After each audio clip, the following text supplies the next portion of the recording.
All right, what is going on, everybody? Welcome back to another video, another NBA regular season video. The first one, opening night. It is opening week.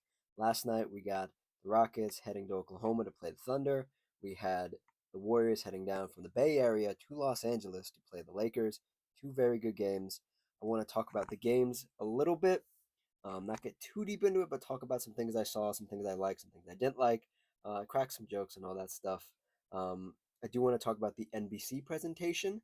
This was the first NBA on NBC in like what was I think they said like 20 years or something like that. It was a crazy number, but I want to talk about that a little bit throughout the course of this video. So if you like what I would say, like the video. If you have any opinions, comment down below. And if you just like the vibes, consider subscribing. So let's let me how do I want to say this? Let me preface this video with something. Last year when we did these videos and we talked about the game to game, the week to week games, we talked about a lot of them in the beginning, and then I sort of trimmed it down, and now we're gonna trim it down even more. Not that you guys are gonna get less videos, but I want to give you guys more lighthearted, more fun, less in the weeds. Still in the weeds when I want to get into it, but not as much. Um, Obviously, there's a lot of new faces in new places. There are some returning faces. There are some old rivalries and such that happened last night. Um, but I do want to keep it light. I want to keep it fun. I want to keep these videos a little shorter, a little more digestible for you guys. So we are going to do um, we're going to cover the games that I think are important or are fun. Obviously, this whole week and probably a little bit of next week, we'll cover all the games or majority of the games, the primetime games, as I like to call them, and talk about them because that's what you guys want to hear about. But I'll pick and choose throughout the course of the year when I want to talk about games, when I don't want to talk about games. So the videos will be in flux. Um, you might not, if it's a primetime game and it's a bad game, we're just not going to talk about it. We'll just breeze right over it. If there's a crazy stat line or it was a crazy game or it was a double overtime game like it was last night for the Rockets and the Thunder, obviously we'll talk about it. But to save my breath, to save your guys' time, I do want to make these videos a little bit more digestible, give you guys the best content, give you guys the best games, and hopefully you guys have fun. So that's all I want to say right here at the top to start this NBA regular season. Opening day was last night. So let's talk about it. Let's hit the first one. The first one was Rockets in Oklahoma to play the Thunder, the reigning champs. It was ring night for them. This was, I don't want to say the best opening night game ever, or of the last maybe of the last 10 years. There were some really good ones. Warriors, Cavs, there's some really good ones in there. Um, but gut reaction, this was an all timer. This was an all time opening night. Um, it looked like the champs were gonna lose for a long time, and then they like reminded themselves like, "Oh yeah, we're the champs. That's right." um, Oklahoma City won this game 125 to the Rockets 124. Um, just some house cleaning things. No Jalen Williams for the Thunder. He is still recovering from his wrist or hand surgery, I believe it is. So he did not play this game, so they were without him.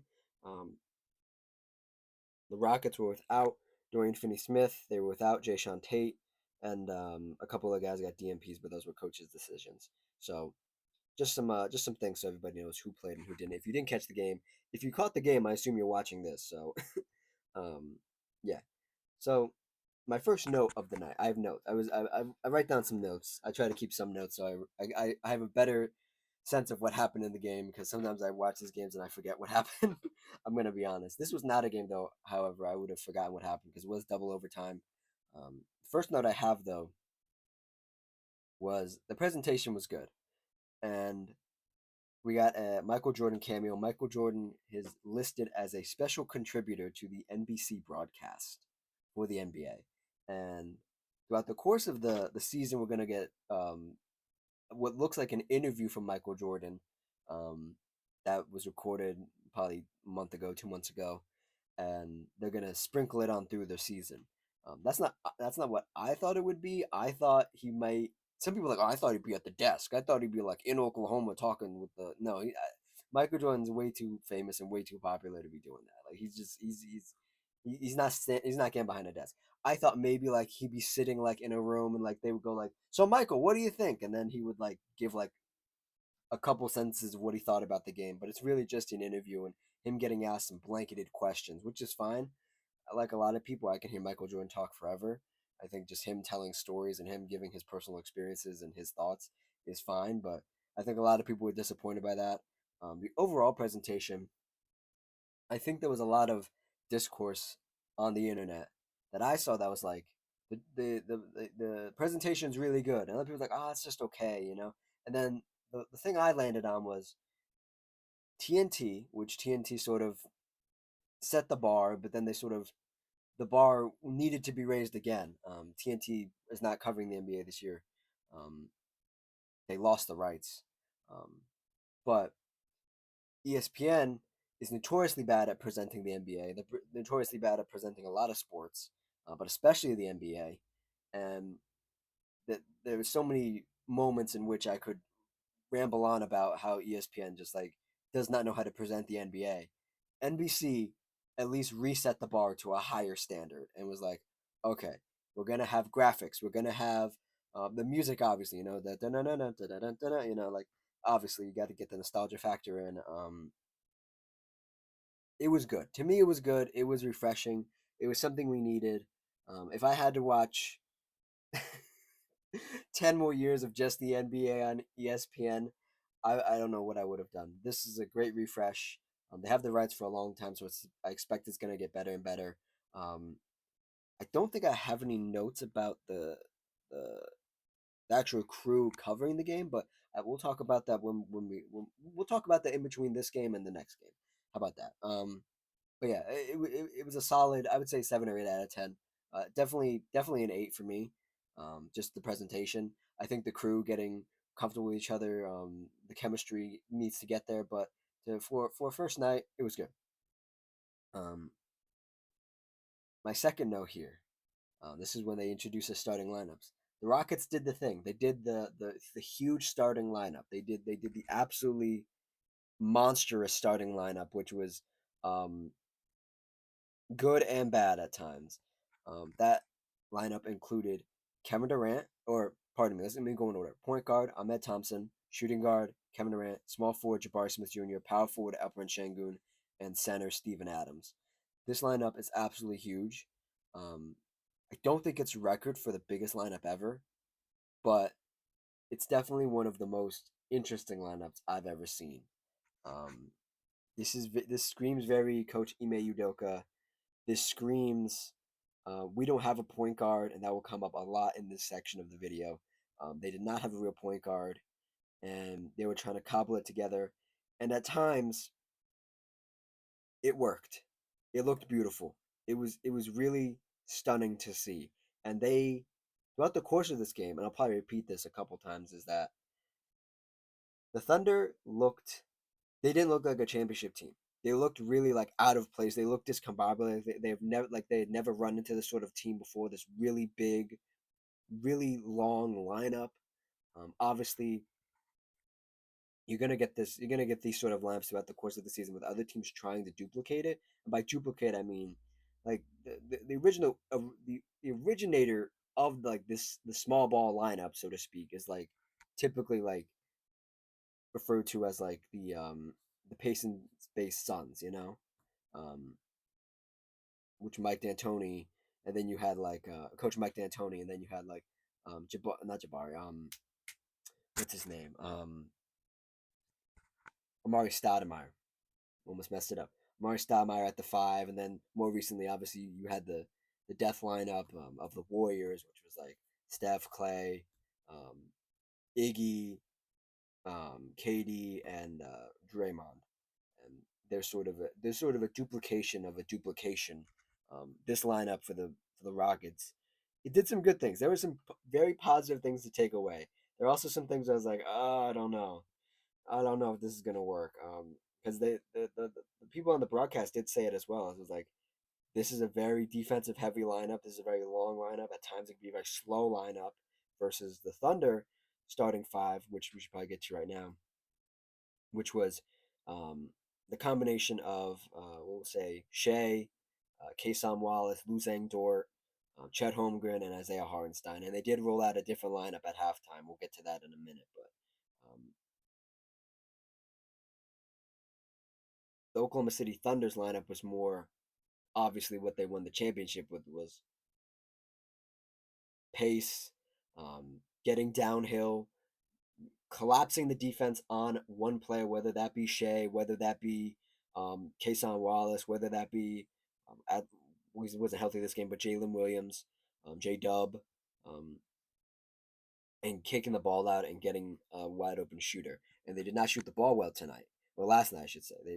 The Thunder shot the ball terribly, and it was sort of concerning how bad they shot the ball in the first half. And you're like, oh, I don't know, it's the things you do when you watch a game, when you watch any game of any season for the first time, for the first time of that season, you're like, oh, God, are these guys still good? And then they round back into form. Um, One of the biggest things for the Oklahoma City Thunder was Chet. And I sat here in my preseason preview of this team, of both teams. I think I did them both in the same video. It might not have been the same video, but I said Chet needs to take a leap. He needs to take a leap. Needs to be more consistent, needs to be more confident. And last year was sort of a glimpse of what he could do. He was obviously injured for a majority of the season last season. If he could stay healthy this year, what I saw last night from Chet was very, very, very good. It was like a Chet Holmgren that I'd never seen before. At least in the first half. In the second half, it sort of waned, but he was in foul trouble. He wasn't as aggressive. Um,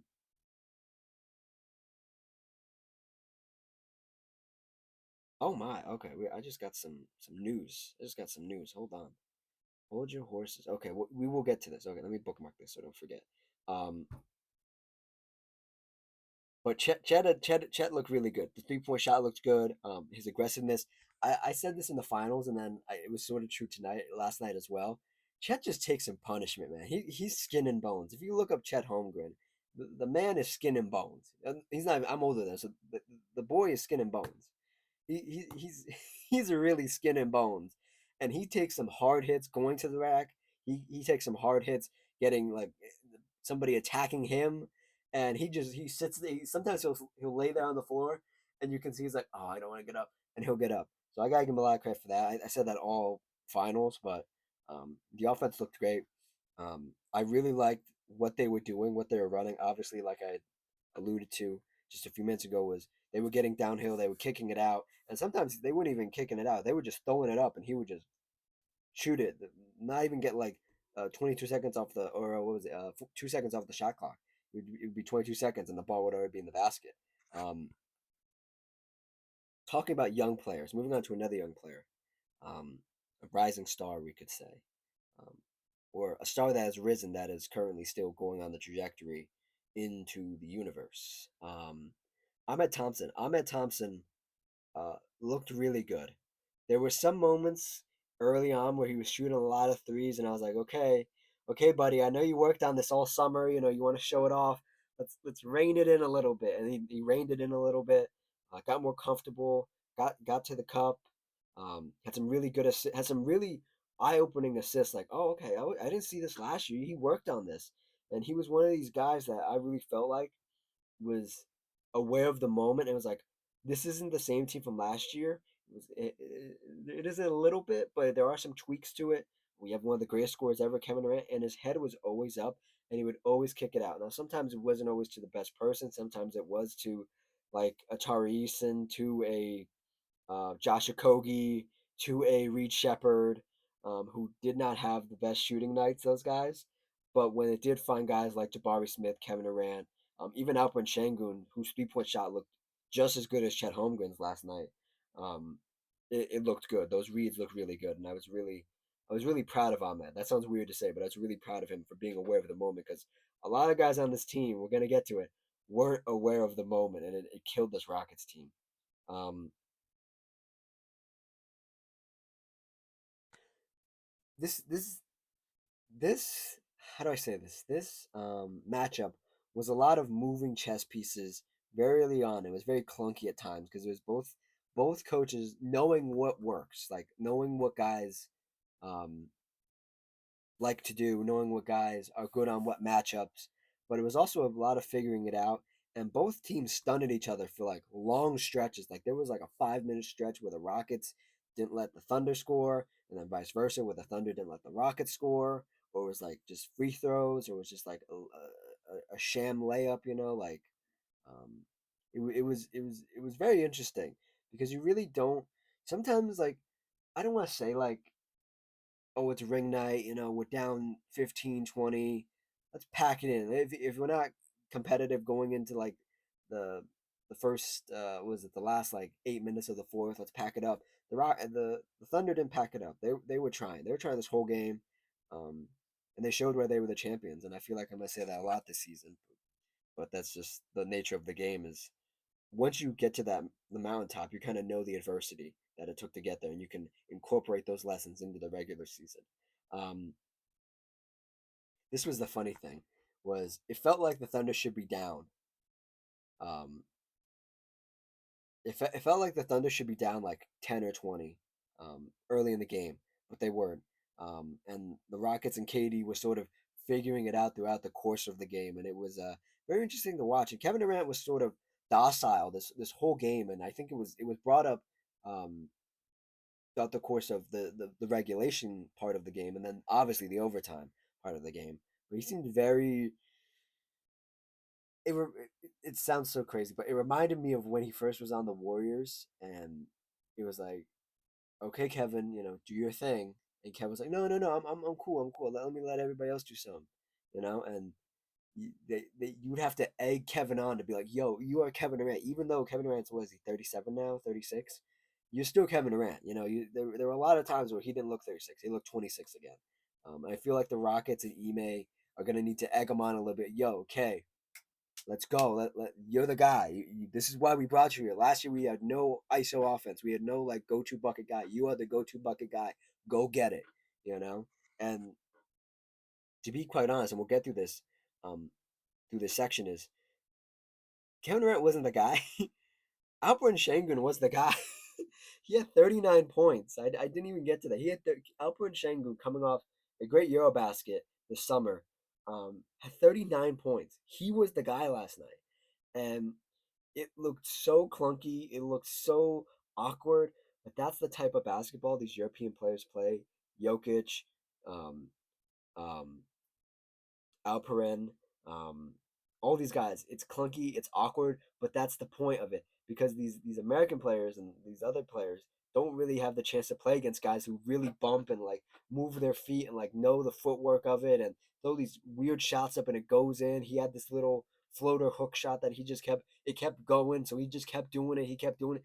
He did it to Isaiah Hartenstein. He did it to Chet Holmgren. He did it to Alex Caruso when he was on him. He did it to Lou Dort. He did it to all these guys, and he just kept going in. He had 39. Um, to halftime, the Rockets kept the same lineup. The Thunder, however, tweaked their opening lineup for the half. I believe they were down at the half. Yeah, they were down by only a couple points in that, but the coach Mark Daigneault still thought, hey, we need to switch this up. So they switched it up. I believe it was Isaiah Hartenstein out as the starting five, Chet Holmgren as the starting five, remaining players Shea Gilgeous, Lou Dort, Kason Wallace, and then they brought Alex Caruso in. So they ran really small with the lone big being Chet Holmgren, and it worked. It had some good moments. It did put Chet in a bit of foul trouble that bit the whole team in the butt at the end. He fouled out in regulation, so he didn't get to play. I think it was a smart move, but Coach Mark Daigneault was sort of um, not fully thinking like he was just like, oh, okay, let me do this, and then it didn't really work. It paid off in the immediate, but in the long term, it bit them a little bit. Um, I have not talked about the elephant in the room, and that was KD was struggling, like I said, but another great scorer, Shai Alexander, the reigning MVP, had a bad night. He had a really bad night. He didn't really show up. It was like he forgot how to play basketball for like the first like what would that be like 24 minutes of this game of in game time, 24 minutes of in game time, and it was concerning because it was like, oh, did everybody just watch Shai Alexander tape this offseason? It was like, this is the guy we're gonna have to guard. This is the MVP. He gets away with so much extra BS. Um, what Jamal Crawford referred to as in the broadcast the bump, which was like Shea Gilgeous-Alexander literally throwing his body into somebody and then just um, bumping and then just getting to the cup, getting to the basket, and he got away with it. It didn't pay off in free throws a lot. It didn't pay off in a lot of buckets.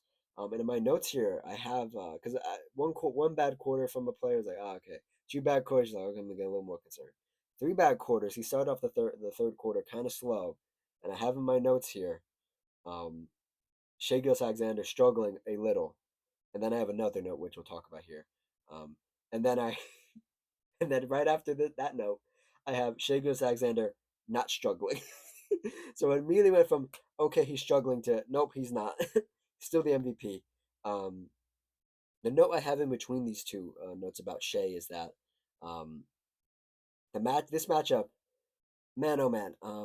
I know they want to kind of the Thunder were running the double big lineup, so like the Rockets, like we have to do it. This lineup for Steven Adams, the Rockets starting center, did not favor him at all offensively. The rebounding was very much needed. He was the leading rebounder for both teams with 13. But man, it did not favor him offensively. Steven Adams suffered the most from not having a real point guard. And I guess we'll talk about it now. I have a thought that I need to get out because it's been biting at me all night since we finished this game last night. Um, the person who's going to least benefit from there not being a true point guard on this team is guys like Steven Adams, who just can't create their own baskets, is guys like Clint Capella, who can't make their own baskets. Everybody else in the starting five, Thompson, Şengün, Smith, Smith Jr., Kevin, obviously. Tyrese and likes to make his own shot, isn't really always dependable. Josh Okogie is a catch and shoot guy. Um, Dorian Finney-Smith is a catch and shoot guy as well.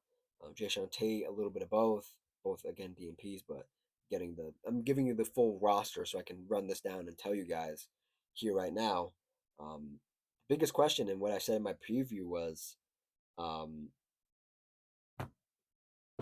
what I said in my preview was, um, everybody's gonna get a bite at the apple trying to play the starting point guard spot for this Rockets team, including Ahmed, Reed Shepard, maybe even like a little bit of like Josh Okogie, Jae'Sean Tate, Aaron Holiday at the point sometimes, just trying stuff.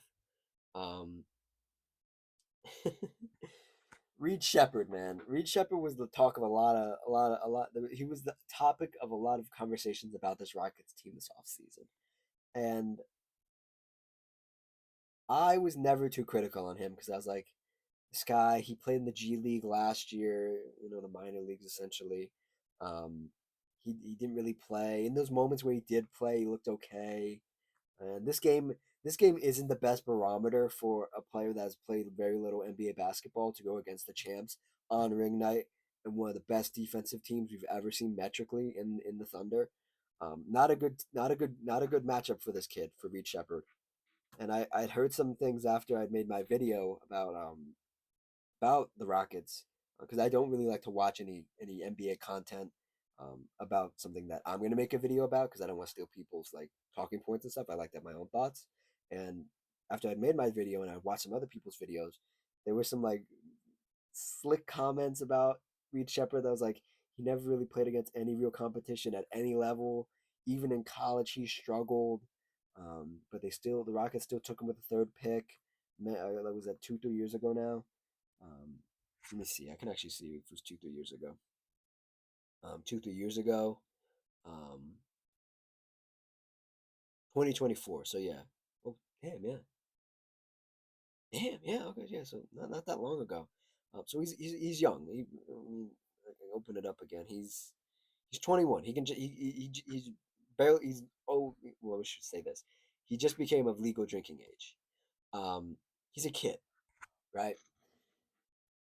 Man, I clocked it the moment he got in. I clocked it the moment he got in. And same thing with Shea. It was like, oh, one bad quarter. Okay, I'm not going to judge you off one bad quarter.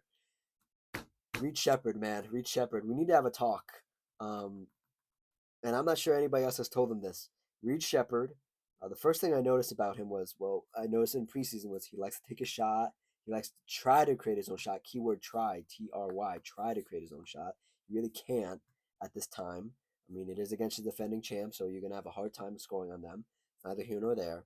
Um, Very thrown into the fire game for him.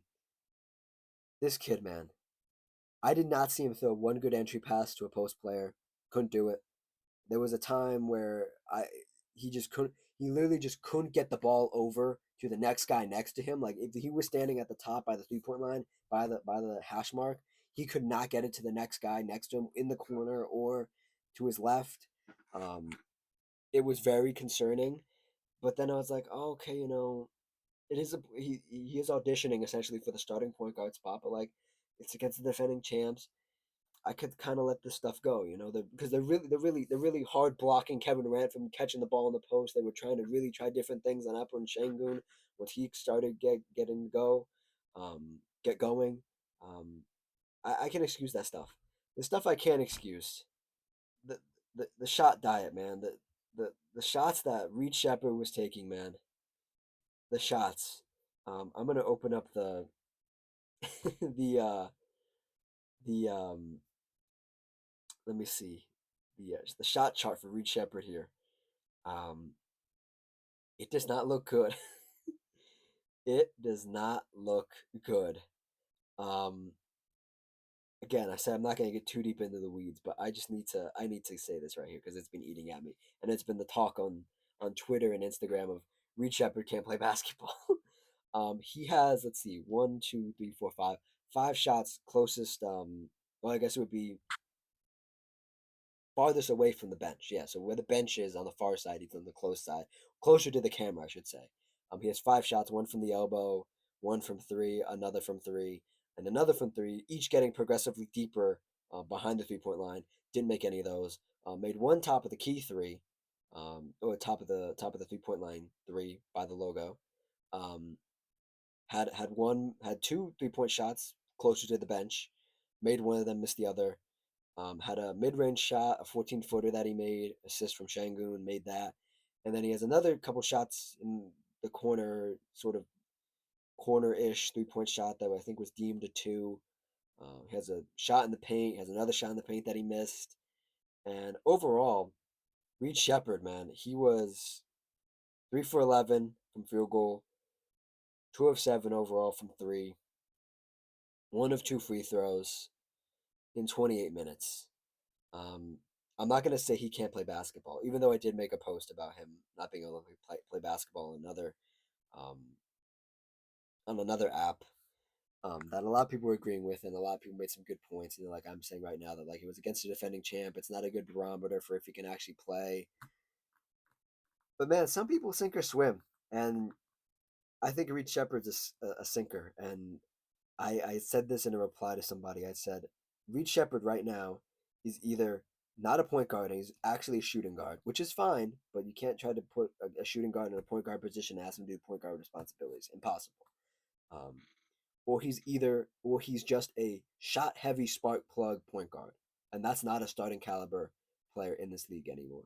Those players don't have starting jobs anymore. They just don't.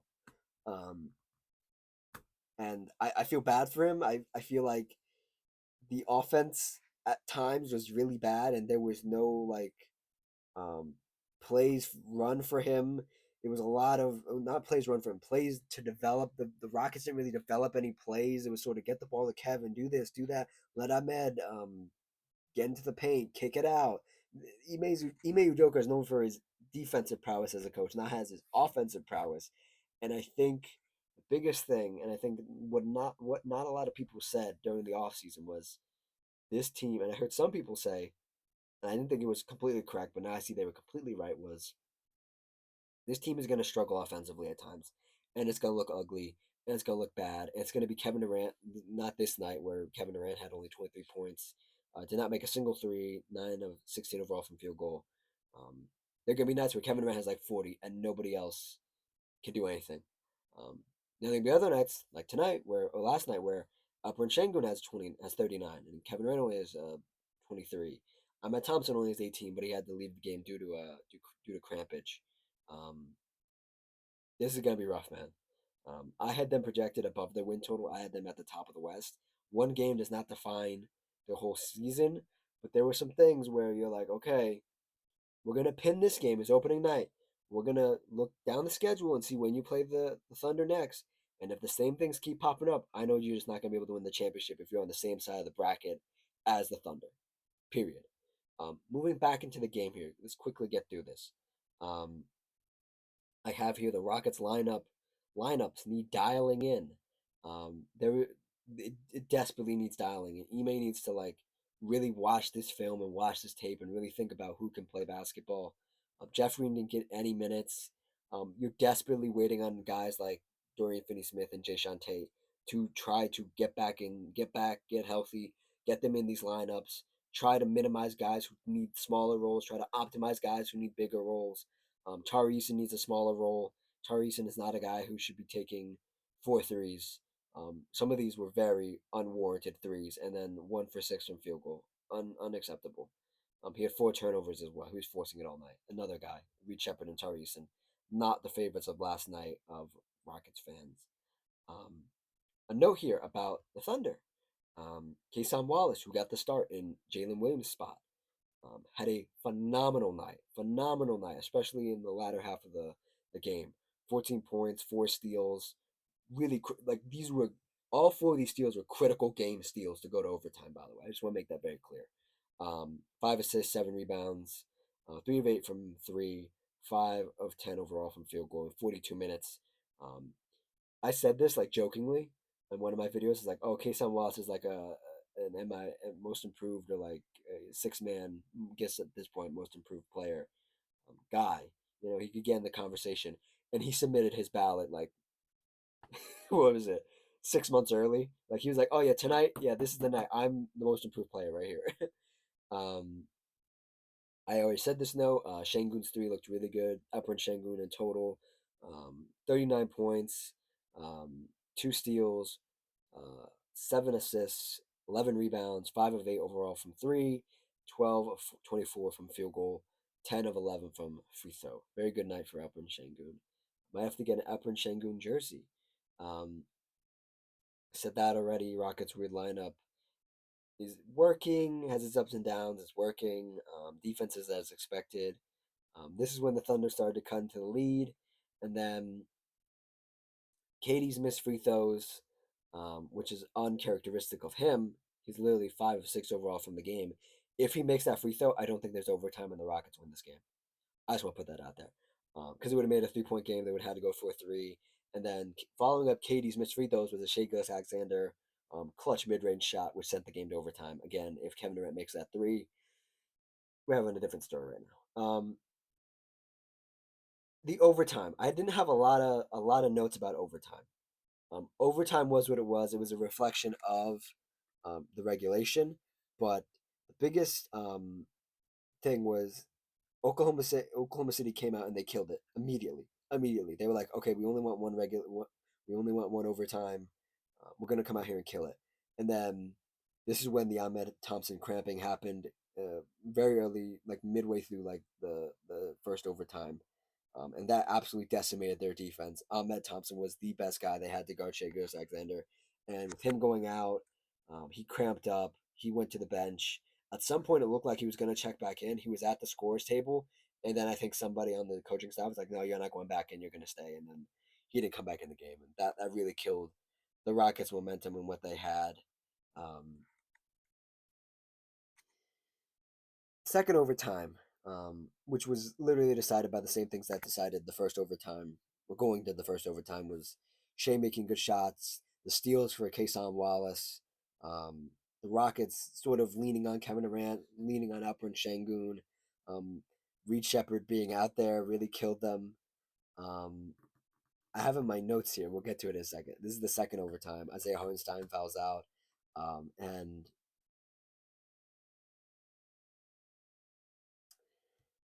I have. Well, this might not have been the second overtime. I have my notes a little jumbled up here because watching this game from bro, this game went to like I think it was like 11:30, and it was supposed to end like 11 or like not even before that, like before 11. So my brain was fried, so I was just writing stuff down. Um, what do we have here? We have Isaiah Hartenstein fouls out, and then I have Reed Shepard isn't a point guard. Man, dot dot dot. That's when I realized I was like, oh no, he's not. This isn't Reed Shepard, man. And then Katie fouls out um, late in the second quarter, late in the second overtime. Um, no offense on the last shot. Um, it was bad, and then right at the end of the game, trying to win this game or tie the game. I don't remember which to win the game. Yeah, to win the game. The ball was in Jabari Smith Jr.'s hands, and he had a good look. He just it was airmail. He didn't make it at all. Um, yeah, go through some of the numbers here. Go through. We spent 30 minutes on one game. Jeez, it's gonna be a long season, dude. Um, some numbers, just some quick numbers here. Chet Holmgren, 28 points, 2 assists, 7 rebounds, 2 of 5 from three. I felt like he made a lot more than that. Huh. 11 to 17 overall from field goal. Um, Shea Alexander ended the game with 35. Uh, 2 blocks, 2 steals, 5 assists, 5 rebounds. 1 of 9 from three. Did not make a three. Did not make a lot of threes, I should say. 12 of 11, 12 of 26 from field goal, pardon me. Off the bench, you had Aaron Wiggins with 10. He was huge in overtime. You had AJ Mitchell, also huge in overtime. Um, 16 points for the Thunder. Big reason why they won. And then for the Rockets, um, Kevin Durant, 23, like I said. Jabari Smith, 16 points, 5 rebounds, 2 of 6 from three. 7 of 15 overall from field goal. Alperen Sengun, the big guy of the night, the big man of the night, 39 points, 11 rebounds. Great night for him. Ahmed Thompson probably would have been closer to 30, 25 if he didn't have the crampage. 18 points, 5 assists, 1 block, 1 steal, 4 rebounds.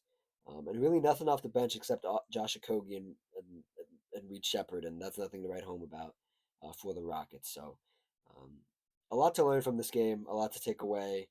Rockets were close though. Rockets were close, man. And this is probably the best I've seen a team play Oklahoma City since like the Nuggets or the Pacers of last year in the playoffs. So congrats to the Rockets. Um, we're gonna move on to Warriors versus Lakers. The Warriors won this game 119 to the Lakers 109. But I do want to take a second to talk about the actual crew that was covering this game, the broadcast crew, and all that stuff. Oh, and obviously, I have to mention the graphic I made because I spent some time on it. Chet Holmgren, Shea, J Dub with their rings and the Larry O'Brien trophy in the top right. Shea Alexander making a shot over Kevin Durant in your top left as well. Um, I just have to mention it because I made it. Talk about the crew a little bit, just a little bit. Crew was good. Crew was good.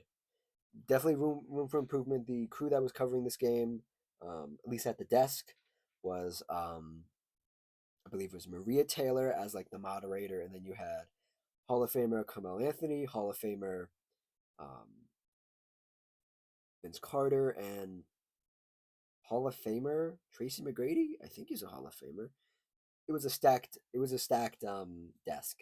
Um, some of the funnier things were people making fun of how Carmelo Anthony was dressed. He was literally in a sweatsuit when everybody else was either in a dress like Maria Taylor or in a suit like Vince Carter and Tracy McGrady. And people were saying Tracy McGrady pulled out a suit from 1990 and had it tailored, and that was it. um, and Vince Carter was the only one who had a real suit on, and I liked the vibes. I like what they had to say. Um, I think they're trying to be more um I want to say quick hits, but like quicker hits, a little funnier, um not so much in the weeds. I think there were some times where they were going to talk about some actual basketball stuff, and then like Chad Holmgren showed up out of nowhere to like do an interview, and they just interviewed him instead, which is fine. But like, let's get to the actual basketball stuff. I think ESPN is going to try to dial in more so on the actual like coaching stuff and like the X's and O's. So we'll see that on Wednesday, I believe. That's when their first broadcast is. So we'll see that. Tim Legler, all those guys. But yeah, I liked it overall. I'd give it like a 6. It was okay. I was watching on Peacock, so I was actually watching on like the NBC station. I was on the streaming service, so like I got a different vibe. They were more. I don't know if they were more graphics. I guess I'll have to check it out tonight, see if there are more graphics on the streaming service versus the actual um, network. But I like the vibes. I like the crew. Definitely gonna need. I think rotating the crews is gonna be good. They have a lot of guys, a lot of cast of characters. I think it's gonna be really good to see. Um, Different guys, different combinations. Like basketball, just gotta see what lineups work, what combinations work. Um, Vince Carter and Tracy McGrady, obviously cousins. Good stuff. Carmelo, I don't think Carmelo has too deep of an insight on basketball. I think he's just there for the vibes, which is fine. But maybe see Carmelo talk about the game a little bit more. Talk about some scoring opportunities would be cool. But nonetheless, let's move on to this Warriors Lakers game. So due to the um, Thunder Oklahoma City game that went to double overtime, we were brought into this game, Lakers versus Warriors, like halfway through the second quarter. Um, the Warriors were up, and the Warriors were up for a lot of this game, and the Warriors really flexed their muscle, their veteran muscle. This is the oldest team in the league. Can you guys believe that? This is the oldest team in the league, with guys like Draymond Green, Jimmy Butler, um, Steph Curry, where is he? Al Horford, um, oldest team in the league. Those numbers bring it up. They're all in their mid to late 30s, so that those numbers bring it up. When we got into this game, um, they brought us up to speed, the broadcast crew, and they were like, "Yeah, Draymond Green already has a technical foul," and I just couldn't stop laughing that Draymond Green already had a technical foul, not even halfway through his first NBA game of this season, already has a technical. Amazing stuff. All time performance from Draymond Green. Already had technical. Was already on the bench. Still eligible to come back into the game, but already had a technical. Some other things I noticed throughout the course of this game. Um, Marcus Smart, which I talked about a lot. I don't think a lot of people talked about him um, in the other media, but I talked about him a lot on this channel. And I was like, if Marcus Smart is like 75% of like that's defensive player of the year, Marcus Smart, the Lakers will be okay. Um, Marcus Smart was okay for about, I'd say, about 15 minutes, and then he had four fouls, and then he really didn't do anything else for the rest of the game. Um, Offense was sort of surprising for Marcus Smart. Had a lot of athletic layups, had some questionable defensive moments, but that's why he won the Defensive Player of the Year that one year, was because he's sort of dirty and sort of questionably guarding some guys in unique ways, we'll say. But Marcus Smart was okay, just okay, and I've been able to say Marcus Smart is just okay in like 3 4 years. So yeah, the fouls were going crazy for both teams. There was, I don't know what intonation the refs were doing. I get like two players had techs already. You're trying to calm the game down. You're trying to stay in control of the game as the referee. But man, like what there was like. Like it would go one way, there'd be an offensive foul, go the other way, be an offensive foul, and then there'd be like a foul off ball, and then it was a mess. It was not a pleasant game to watch for some of it. Some of it you just I looked away and I was on my phone, and then when I heard the broadcast, it was like, okay, we're going to timeout, and then I put my phone down, and then I'd lock back into the game. But I was like, okay, this was not. Some of this game was not fun. Um, Another surprising factor, and a guy who I talked about a lot, Jonathan Kaminga. Jonathan Kaminga actually looked like a basketball player, and from the words of Steve Kerr, from what was reported, um, there is a spot for Jonathan Kaminga on this team. There's a role for Jonathan Kaminga on this team. It is his responsibility to fill it out. And what I saw last night, I'm not ready to say I want Jonathan Kaminga on this team long term. But maybe for half a season, for him playing his value up, from him actually looking like a basketball player, I liked it. There were a lot of times where he got in some trouble. He probably could have hoisted up a shot, but he didn't. He passed it out. He took some amazing threes. He was 4 of 6 from three. That might be an abnormality. That might be an apparition, but 4 of 6 made me feel really good. I was really happy for Jonathan, even though I kind of shit on Jonathan throughout the course of this offseason. Um, he looked like a basketball player. That's more than you could say all last year. And I know he was injured a bit last year, and I hope he can actually play some real basketball this year and get in his rhythm, find his role again. Because essentially Jimmy Butler mid-season last year took his role when he got traded to the Warriors, and then Jonathan Kuminga was sort of left in the doghouse out back, in the rain, in the cold. And Jimmy Butler was sort of like the prize new dog that was like, oh, stayed inside and got like fresh kibble and all that stuff. But both were on the floor at the same time. They were both in the starting lineup, and they both looked really, really freaking good. They both looked really good. Um, Jimmy Butler in form as always in form, looked great. Led the team in scoring, 31 points, 4 assists, 5 rebounds, one steal, 1 of 2 from three, 7 of 14, 6 of 16 from free throw. Really good stuff from Jimmy Butler. There were some really good numbers that a lot of people liked, and I liked at the end of last year in the regular season, where Jimmy Butler in this group, this team with Steph Curry, Draymond Green, looked really good, and I liked it a lot. And this was another one of those games where it's like, okay, this team might be old, they might be wise, but they're seasoned and they know what they're doing. Um, I have a note here that says Warriors defense and offense was just high IQ. Um, Before I get to this next note, I need to talk about the Lakers, guys. I realize I have no Lakers notes here. There wasn't anything to note about the Lakers really. Um, this Lakers team looked bad. It looked bad. It might be because there was the sudden news the other week that LeBron James is going to be out for what was an extended period of time with some sciatica, um, and sort of they had this sort of shift the offense a little bit more towards being without LeBron longish term, and focusing on Luka. But that gives the other team the opportunity to focus in on Luka, and that means the other guys who were going to play smaller roles have to play bigger roles. Guys like Rui Hachimura, guys like Austin Reeves, guys like Jake LaRavia, guys like Marcus Smart, um, and the biggest guy, no pun intended, and the biggest story last night was DeAndre Ayton. Um, I'm gonna say this now just so I can say it, and then we'll get to the rest of my notes. And we'll get to the end of the video. Um, I said this. I said this when I talked about DeAndre when he signed with the Lakers. I said this when we did the preview. I said this during the offseason. I was like, Lakers fans are either gonna love or hate DeAndre. And his motor runs very. As somebody who watched him in college, I was a big DeAndre fan. I watched him in college. I watched him in Phoenix. His motor runs low. It runs very low or it runs very high, and he does not take criticism well. And I said this as well. I said Coach JJ Redick of the Lakers, he's either gonna love him, he's either gonna be like, okay, DeAndre, let's go, hype him up, or he's gonna curse him out. And last night, I'm surprised JJ Redick just didn't flip out. DeAndre was awful last night. Um, so awful in fact that I didn't notice him. I literally didn't notice DeAndre was out there. I didn't notice he was out there, not once. Maybe he had one lob that he caught from Luka, and I was like, oh, okay, cool, nice. It was so bad I didn't notice him, and it was so bad I didn't notice him that I went to Twitter and I looked at the Lakers, fans, and they were like, "This guy sucks," They were going in on him, and I was like, I knew it was gonna happen. I knew it was gonna happen. DeAndre in forever the abnormality.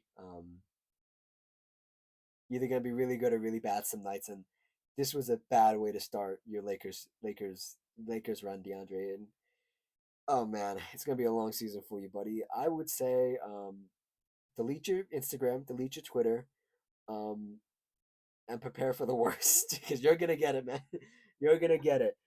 Especially because on a night where Luka has 43 points, let me repeat that: Luka had 43 points, nine assists, 12 rebounds, 2 of 10 from three, 17 of 27 overall from field goal, 7 of 10 from free throw. Wasting a night like this when nobody else was really showing up. Austin Reeves was in foul trouble majority of the night. Um, and the Lakers started closing in on this lead, and you sort of wasted it because nobody else showed up. Nobody else showed up. Rui Hachimura, 9 points, had like two threes that were like really impactful, and then didn't do anything else. Um, Gabe Vincent looked really good in preseason. Nope, 3 points. 1 of 3 from three. No free throws. No other shots taken. 3 personal fouls as well. Austin Reeves attempted to show up but couldn't stay out of foul trouble. 26 points. What was this? 9 assists, 5 rebounds. 1 of 3 from five. 1 of 5 from three. Pardon me. And the other guy, Lakers fans are dialing in on, who are like, can he still play basketball? Jared Vanderbilt. Um, I've always had a big question mark around Jared Vanderbilt. I was like, oh, his defense is always okay enough. Um, doesn't seem like that anymore. Uh, Jared Vanderbilt. I'm submitting my ballot early for the worst contract in the NBA is Jared Vanderbilt. He doesn't do anything out there. He played 12 minutes, 0 points, 1 steal, 3 rebounds, 2 turnovers. Nothing. Nothing from Jared Vanderbilt. I'm submitting my ballot for that Jared Vanderbilt worst contract in the NBA right now. Moving on throughout the course of this game, I believe this was in the third quarter, end of the third. Buddy Hield caught fire. He had one of those games or one of those quarters where he was just like, "Oh yeah, that's right. I'm gonna make 5 threes and take 10 of them and have 17 points to end the game." Really good stuff from Buddy Hield. Um, I don't have a note about it here, but Al Horford did enough. Al Horford did not have a crazy game. You're not asking him to have crazy games. Just sturdy enough defense to be the plug and play guy when Draymond Green is out. When Draymond Green is in foul trouble, run the same sort of plays, run the same sort of actions, um, and stuff like that. Um, Closing out this game, or there was a huge run by the Lakers at the end of this game, but they were still down. This is when I was talking about, hey, you're wasting this Luka night. Um, 43 points, amazing stuff for Luka. Um, Everybody else just didn't show up, and if somebody else dared to show up, I think the Lakers have a chance to win this game, but they didn't. Um, at the end of this game, both Luka and Steph played really good defense. Like they understood, like, oh my God, this game is closing in. Steph, like, oh, they're really catching up. Luka understanding, hey, I need to actually play some defense, and then I need to do it all tonight. I need to play some defense, score on the other end. Really good stuff from both guys who aren't known notoriously as defenders. Had some really good defense, and yeah, that really closed out the game. Warriors closed it out. Um, Luka ran out of steam a little bit. He looked. I don't want to say he ran out of steam because he was out of shape. He was in shape. He just ran out of steam because he had 40 points in the first game of the season. Um, Other notable guys: Jonathan Kuminga ended the game 17 points.